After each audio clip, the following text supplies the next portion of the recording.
Жүніс пайғамбар.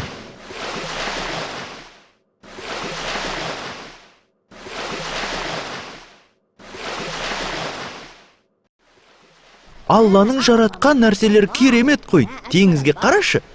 Әділ, бұл теңіз маған нені еске түсіретін білемісің? Сен не ойлап отырсың, Омар? Жүніс пайғамбарды жұтқан китті ойлап отырмын. Сен ол оқиғаны естіп пе едің? Есіме түсіре алмай отырмын. Айтып берсең жақсы болар еді.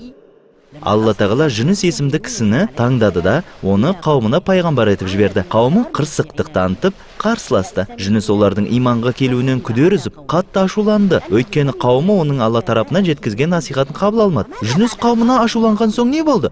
Ол теңізге шығып адамдарға лық толы қайыққа отырды. Кенеттен қатты дауыл соқты. Қайық ары бері шайқатыла бастады. Қайық адамдарды көтере алмады ма?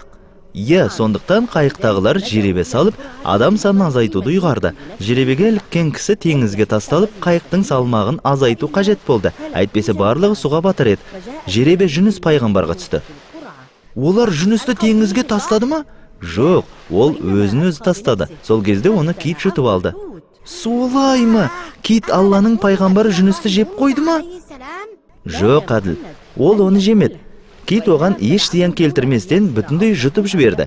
Жүніс пайғамбар киттің ішінде жатып, қауымын тастап кеткендігі үшін Алладан кешірім сұрады. Жүніс, сенен басқа ешбір тәңір жоқ. Сен пәксің, шын мәнінде мен қателесушілерден болдым деген сөздерді айтып кешірім тіледі. Омар, Алланы пәктеп, кешірім тілеуден нәтижесі немен аяқталды? Алла оны құтқарды. Жүністі теңіз жағасына шығар деп китке әмір берді. Алла құдіретті ғой. Сосын ол өз қауымына оралды. Келсе қауымы түгелмен Аллаға және оның елшісіне иман келтіріпті. Өйткені олар Жүніс пайғамбар кетіп қалған себепті Алланың азабына душар боламыз деп қорықты. Сөйтті де Жүніс жоқ болса да барлығы иман келтірді. Жүністің қауымы түгелмен иманға келген үшін Аллаға мадақ болсын. Аллаға мадақ. Әділ, енді үйімізге қайтайық. Шегіртке.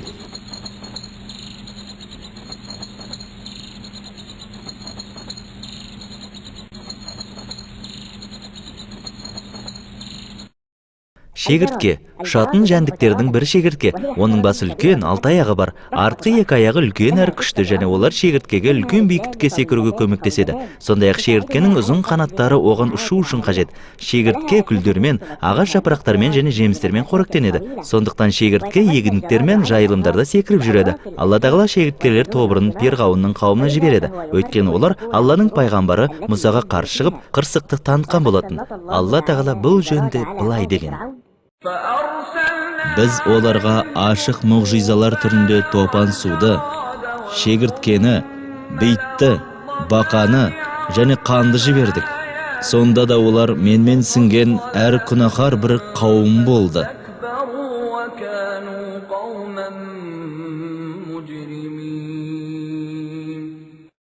Шегіртке табыны перғауын халқының егіндіктері мен жемістерін кеміріп жеп қойды. Тіпті жер бетінде бірде-бір көк шөп қалдырмады. Шегірткелер Алла тағаланың әскерлері. Алла тағала кей жағдайда өзі қалаған қауымды азаптау үшін шегірткені жібереді. Сондықтан пайғамбарлар мен елшілер бізге нені нұсқаған болса, соған толықтай иман келтіруіміз қажет. Және де пайғамбарлардың сол кездегі қауым арасында қандай орны болғанын зерттеп білуіміз қажет. Шегірткелер жеке дара өмір сүрмейді. Олар үлкен топ құрып, көп боп жүреді. Дәл солай мұсылмандар да жеке дара қалмауы керек. Мұсылман адам еш уақытта өзінің жолдастарын тастамайды. Мұсылмандарды сүйіспеншілік біріктіріп тұрады. Олар бір-бірін Алланың разылығы үшін жақсы көреді.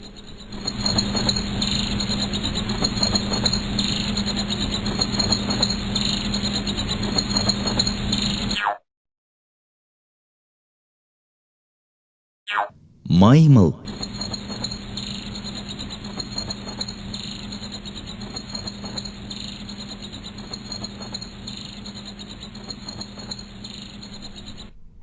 Маймыл сыртқы пішіні адамға ұқсайтын хайуан.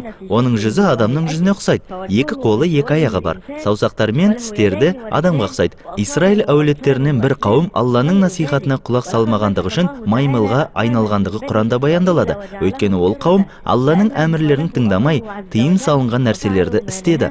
Алла бұл жөнде былай деген: Сонда тыйым салынған нәрседе шектен шыққан кездерінде оларға маймыл болып қор болыңдар дедік. Ендеше Алла белгілеген шектерден аттамайық. Сондай-ақ Алланың елшісіне саллаллаху алейхи вассалам шынайы түрде бағынған жөн. Бізден бұрынғы үмметтерге келген азап пен жаза бізге де келуінен қорқуымыз қажет. Маймыл ерекше жылдамдығымен және сергектігімен ерекшеленеді. Ол биік талдарға еш қиналмай өрмелеп шыға береді. Бұтадан бұтаға секіріп қорек табады. Мұсылман балада сергек қимылдайды, тапсырмаларды орындауда жалқаулық танытпайды. Ең алдымен үй жұмысын оқиды және оны кейінге қалдырмайды. Кейбір маймылдар өзгелердің қимылын қайталайды, ал мұсылман бала тек қана пайғамбарымызға ұқсауға тырысады. Сол кезде ғана ол пайғамбарымызбен бірге жәннатта болады. Ал жаман адамдар мен бұзақыларға ұқсауға және қимылдарын қайталауға болмайды.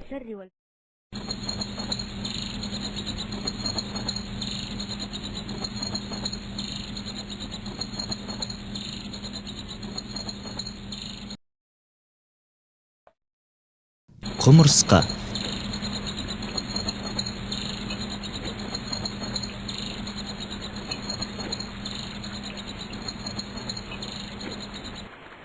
Құмырсқа аса еңбекқор кішкентай ғана жәндік. Құмырсқалар үлкен топ боп тіршілік етеді. Бірінде миллиондаған құмырсқа болады. Құмырсқа өзіне тапсырылған жұмысты аса ыждахаттылықпен және сапалы етіп орындайды. Өзі істеп жатқан жұмысын еш уақытта аяқсыз қалдырмайды. Ол өзінің бауырымен бірге таңғажайып бірлікте өмір сүреді. Құмырсқа жайлы Құран кәрімде Сүлеймен алейхиссаламның қиссасында қызық оқиға баяндалған. Олар құмырсқалардың ойпатынан келген сәтте бір құмырсқа дауыстап: «Ей құмырсқалар, ұяларыңа кіріңдер. Сүлеймен және оның әскерлері сендерді байқамай жаншып кетпесін» деді.